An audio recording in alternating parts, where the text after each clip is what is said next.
I can tell you exactly what the Fed's going to do, and you can do this at home. So if listeners want to take notes, it's really easy. First of all, what is the problem the Fed's trying to solve? What is their solution? And then what are the exceptions to that so that we can have a complete predictive analytic model? The problem they're trying to solve is the following. We know from a long series of experiences, 30 or more business cycles since the end of World War II, that when the U.S. is in a recession, you have to cut interest rates 3 to 4% to get the U.S. out of a recession. You need 300 to 400 basis points of cuts to get the U.S. It's like a plane heading for the ground. How do you pull it out of a nosedive and get it back up in the sky? The answer is 300 basis points of cuts. How do you cut interest rates 300 basis points when you're only at 75 basis points? The answer is you can't. And forget about negative rates. The evidence is now pretty good that negative rates do not work. In other words, negative rates are not more of the same. When you go from, let's say, 0.5%, and you go to 1/4, and then you go to 0, and then you keep going to negative 25, you didn't just ease by another 25 basis points. The evidence from Japan and Europe is that you're through the looking glass and you have very strange effects, really unintended consequences. I'll give you a couple examples. So the conventional theory is, well, the more I cut interest rates, the more stimulus I get. That's a joke, but that's what they think. But if I go negative, you're absolutely going to go out and spend the money. Because if you don't spend the money, I'm going to take it away. You sit there long enough, you'll have nothing left in your bank account because I'm going to take, with these negative interest rates, I'm going to take it away. So people will run out and spend. And the other thing is that, it's obviously, from the lending point of view, they'll borrow money, because the bank pays you to be a borrower. But here's what happens in the real world. This is the difference between academics and human beings. When people see negative interest rates, people have goals in mind. They have lifetime goals, right? They want kids' education, parents' health care, their own health care, retirement. If you start taking their money away with negative rates, guess what they do? They save more. They're like, hey, I got to put my kids through college. You're taking my money. Well, I better save more. And then what kind of signal is the central bank sending with negative interest rates? They're sending a deflationary signal. So people go, well, if you think it's going to be deflation, I'm not going to spend money. I'll wait till the price comes down. So you're trying to encourage lending and spending. And what you get is more savings and no spending, deferred spending. You get the exact opposite of what you want. So again, another egghead experiment gone awry. But the point being, so negative rates don't work. So zero bound really is zero. It really is a boundary. And Bernanke has said this in his recent writings, and I think he's right about that. So back to the problem. How do you cut interest rates 300 basis points when you're at 75? Well, the answer is you can't. So you have to raise them to 300 basis points. So the problem the Fed is trying to solve is how do they get rates to 3.25% before the next recession?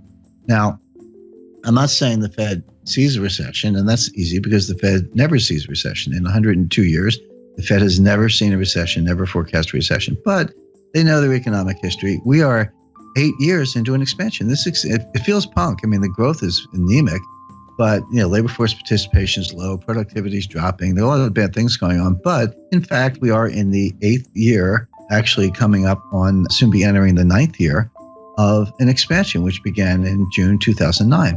Right. By the way, you have a hard time convincing most Americans that we're not still in a recession. Depressions are different than recessions. The technical definition of a recession is 2 consecutive quarters of declining GDP with rising unemployment, a couple other bells and whistles, little subjective factors, but that's basically it. So people, when you say depression, they're like, depression sounds worse than a recession. And if recession is 2 quarters of declining GDP, then a depression must be like 10 quarters of declining GDP because it's got to be worse. But that's not the definition.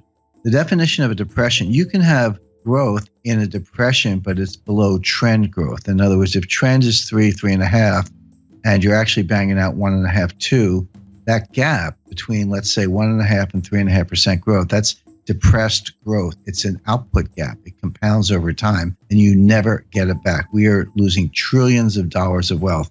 We are impoverishing future generations on a relative basis because of our inability to get back to trend growth. So the reason American people feel this and don't listen to the economists, and they're right, is because we're in a depression. So leaving that aside, the Fed at least understands the business cycle and the fact that the next recession, they say they don't die of old age, but they do die, and we're getting close to the next one. So they are in a desperate race to get rates up to 3.5% before the next recession hits so they can cut them to get out of the recession. The question is, can you raise rates enough to cure the next recession without causing the recession you're preparing to cure? That's the dilemma. That's the finesse. My answer is no, they're not going to be able to do it, but they think they can. Why are they in this box? Well, because Bernanke should have raised rates in 2010, 2011, in the early stages of the expansion, when the economy would have been much better able to bear it than it is now. Bernanke skipped a whole cycle. He skipped a whole rate increase cycle to pursue these wacky experiments and, QE and zero interest rate policy and all that. I spoke to Bernanke about this, and he used the word experiment. He said this was an experiment. Bernanke made his academic reputation by studying the Great Depression, in the wake of Friedman and Anna Schwartz and some others. But he was a great scholar of the Great Depression, and he got his chance to kind of try out his theories. But what he told me was, he said 30 years from now, some new Ben Bernanke, some young scholar will look back and tell us if we did a good job or not. We actually don't know right now. See, the Great Depression was really two technical recessions, 29 to 33 and then 1937-38. But from 33 to 37, we had an expansion, but the whole thing was a depression because we never got out of it.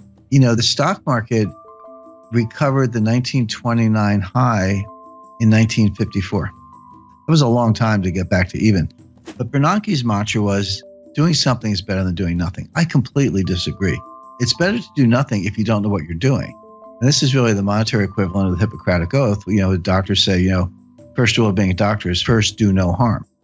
Anyway, bottom line is, by pursuing QE and zero interest rate policy, Bernanke failed to raise rates during the early stages of a cyclical expansion, which he should have done. If he had, the economy would have been just fine, and we'd be able to cut them today, but he didn't. So Janet Yellen now has to make up for lost time. So that's the mission. But again, and this is what the market completely does not get, and the Wall Street economists don't get. Nobody gets this, because they see the Fed raising rates, and they've done the correlations and the regressions back to World War II, and they go, every time the Fed raises rates, the economy is getting stronger. So if the Fed's raising rates, the economy must be getting stronger, so bid up stock prices, et cetera. But that's like saying umbrellas cause rain. Because they've got the causality backwards. The Fed never leads the economy, ever. The Fed follows the economy. So a normal business cycle looks like this. So you get a little expansion going, and unemployment starts to go down, and industrial capacity utilization starts to go up, and inflation starts to go up. And the Fed's watching, and then it keeps going. And they go, it's getting a little hot. We better raise rates. And they raise rates, but of course they started too late. The expansion keeps going. Inflation keeps going up. Unemployment keeps going down. Then the economy starts to cool down. Unemployment goes up, and then prices go down, and capacity utilization drops, and we get into recession. Like, we better cut. And then they cut, and then you hit the bottom, and then you come out of it again. So think of that as like a nice, pretty sine wave, right? That's a business expansion, business contraction over and over, 30 or so times since the end of World War II, with the Fed always following the economy, never leading the economy. So all the big brains on Wall Street, they've got all this data, and they say, well, every time the Fed raises rates, the economy is getting stronger. That has absolutely been true for like 30 times since the end of World War II. It is not true today. The reason it's not true today is because Bernanke skipped a cycle, and they're playing catch up. For the first time since 1937, the Fed is tightening into weakness. That is a key thing to bear in mind. The Fed is tightening into weakness. They are not leading the economy to strength. They are not responding to strength, even though Wall Street thinks they are. And there's a great danger that they're actually going to cause the recession they're preparing to cure, as I mentioned. The Fed will raise rates 25 basis points 4 times a year from now until the middle of 2019, until they get them to 3.25%. So like clockwork, every March, June, September, December, for 2017, 2018, into 2019, look for a Fed rate hike until they get to 3.25%, at which point they'll be able to say, all right, now we're at 3.25. If we have a recession tomorrow, we can cut them back down to 0 again and get out of it. That'll be mission accomplished. Now, this is why I was sitting there in December like, yep, they're going to raise them in March. And right now, I'll tell your listeners they're going to raise them in June. There's your Fed response function. There's your baseline scenario. What are the exceptions to Fed rate hike? Under what conditions will they not raise rates? Because everything I just described to you, they've had in mind since March 2015 when Yellen took patience out of the statement. That was the end of forward guidance. And by the way, if you go back to 2015, I said they're not going to raise rates all year, and they weren't going to do the liftoff that people were looking for in March, June, September. And they didn't lift off in September because of the Chinese rate exchange devaluation. The stock market fell out of bed August 2015. Finally, they raised them in December 2015. And Wall Street was ready for March. I said, no. In June, no. September, no. It wasn't until December 2016 that they raised them the second time. So obviously, there are conditions under which they don't raise rates, notwithstanding the baseline scenario. So what are those conditions? There are three. Well, four, actually. So if you see job creation below 75,000, that will cause them to pause. By the way, pause is the key word. If you go home through the speeches, you'll see the word pause in Dudley's recent remarks. Pause is the Fed's jargon for we're not going to raise rates. We got the Jim scenario, which I took from the Fed, it's their scenario, or a technical recession. So, we're going to know Friday what the first quarter GDP is. It's pretty close to negative, but I'm not saying we're in a recession now. We might be. But if you see a recession, they'll pause. You see job creation below 75,000, they'll pause. By the way, that's a very low bar. If you see a jobs report, see, this is the other thing that confuses Wall Street. You see a jobs report with 100,000 jobs. So Wall Street goes, oh, that report's really weak. The Fed's going to think twice. No, 75,000 is the number. Yellen told us that. It was in one of her speeches. You just have to be a geek like me and read all the speeches. So the third factor would be disinflation. So the Fed has this 2% inflation target. They've missed it for 6 years. They're finally getting close to hitting it. By the way, I think the listeners know they use the PCE core deflator year over year. There's PPI and CPI and core, a bunch of inflation indices, but we know what they use. PCE core deflator year over year. That actually has been getting close to 2%.